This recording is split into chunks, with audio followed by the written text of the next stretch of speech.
Queridos hermanos y hermanas, para comprender la verdadera identidad de Jesús, hay que salir de la aldea y colocar el manto sobre el pollino. La liturgia del Domingo de Ramos nos regala dos textos evangélicos. El primero en el rito de la bendición de las palmas, la entrada de Jesús en Jerusalén. El segundo, ya en la liturgia de la palabra, la pasión de nuestro Señor. Este año, ambos relatos escritos por el evangelista San Marcos. En reiteradas ocasiones, vemos a Jesús en los evangelios siendo expulsado de las aldeas y en particular de su pueblo Nazaret. Este domingo escucharemos que Jesús envía a 2 de sus discípulos a la aldea de enfrente y de allí traer un pollino que nadie había montado. Cuando lo estaban desatando, algunos de los que allí vivían los cuestionaron. No obstante, salen con el pollino de la aldea, colocan sus mantos sobre él y Jesús se montó. Hermanos y hermanas, la aldea representa el lugar de los criterios mundanos. Esa vida cotidiana de la humanidad en la que muchas veces los valores del Evangelio son ignorados, manipulados o despreciados. Por eso, estando el pollino en la aldea, nadie aún lo había montado. Y cuando lo están desatando, sus habitantes cuestionan. El asno o pollino era considerado un animal de trabajo para llevar carga, humilde. Los que viven de los criterios mundanos jamás montarían sobre él. Para ellos, y en particular los poderosos, existía el caballo, animal guerrero, vestido con traje y armadura con adornos de joyas. Jesús no. Él monta sobre un pollino, un asno, un animal de servicio. Por eso es por lo que, para comprender la identidad de Jesús, hay que tomar distancia de la aldea, salir de ella, alejarse de los criterios mundanos tan distintos a los del Evangelio. El mundano normalmente construye su vida y su sociedad en torno al dinero, al poder, al placer, a una ideología y al yo. Esos criterios no son de Dios. Jesús lo sabía muy bien. Por ello, saca al pollino de la aldea, monta sobre él y se va. En el lenguaje bíblico, sacarse el manto y colocarlo sobre alguien significaba adherir totalmente a esa persona. Por eso el profeta Elías pone su manto sobre Eliseo. O de manera simbólica, el arcángel Gabriel cubre con su sombra a la Virgen María. En el relato de este domingo, algunos discípulos colocaron sus mantos sobre el asno, pero otros, la multitud, no, lo hicieron sobre el camino. Los primeros, aún con dificultad y pecados, adhirieron su vida a la de Jesús, intentando comprender el rostro de Dios que Jesús les estaba mostrando. Un Dios que ama, humilde y servidor. Los segundos, por mucho que aparentemente con sus cantos de hosana adhirieran a Cristo, no fue así. Sus criterios seguían siendo los de la aldea, los mundanos, esperando en Jesús un rey poderoso al estilo humano que los liberaría de las opresiones. Por eso, los mismos que colocaron sus mantos por tierra, pocos días después vociferarían: crucifícalo, crucifícalo. Sus corazones y sus mentalidades eran mundanas.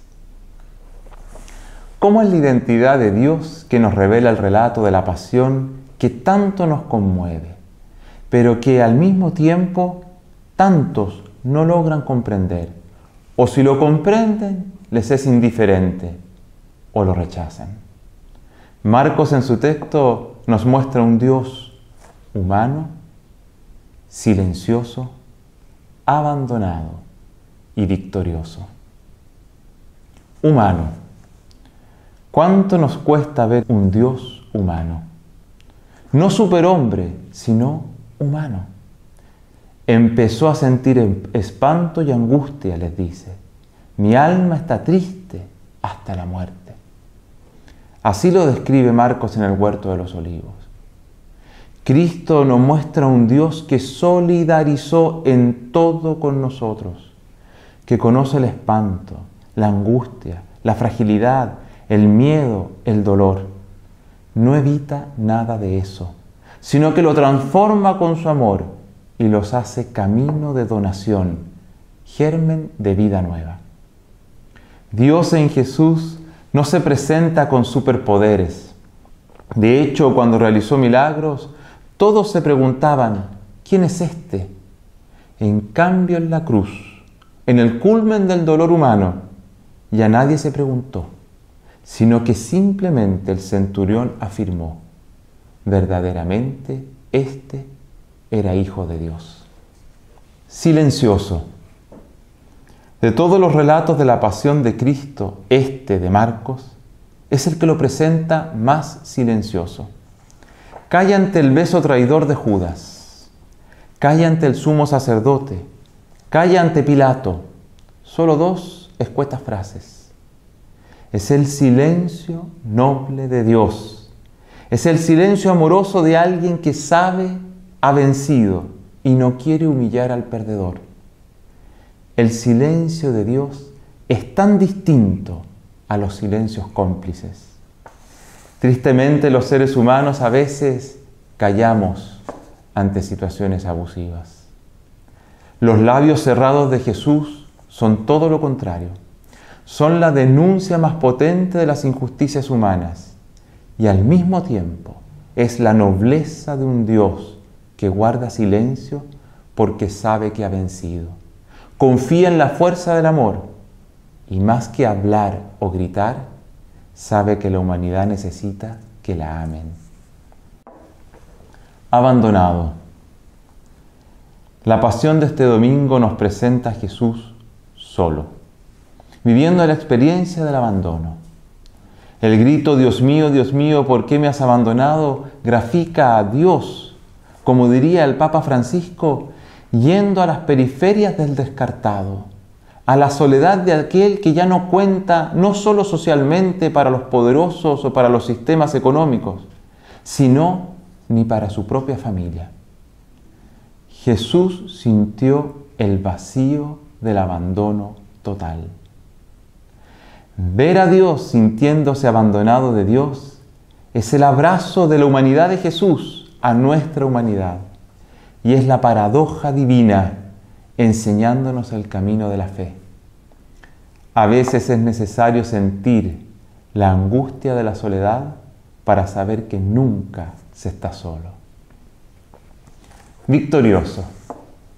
Hermanos y hermanas, este relato de la pasión de Jesús rápidamente se comenzó a divulgar y a leer en las comunidades cristianas del siglo I.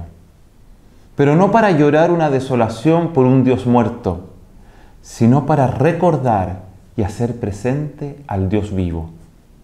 La resurrección de Cristo que celebramos la noche del Sábado Santo es el final de todo el dolor de la pasión. Aquel que se despojó de sí mismo, aquel que tomó la condición de esclavo, aquel que se hizo semejante a los hombres y se humilló hasta la muerte de cruz, transformó la muerte en vida.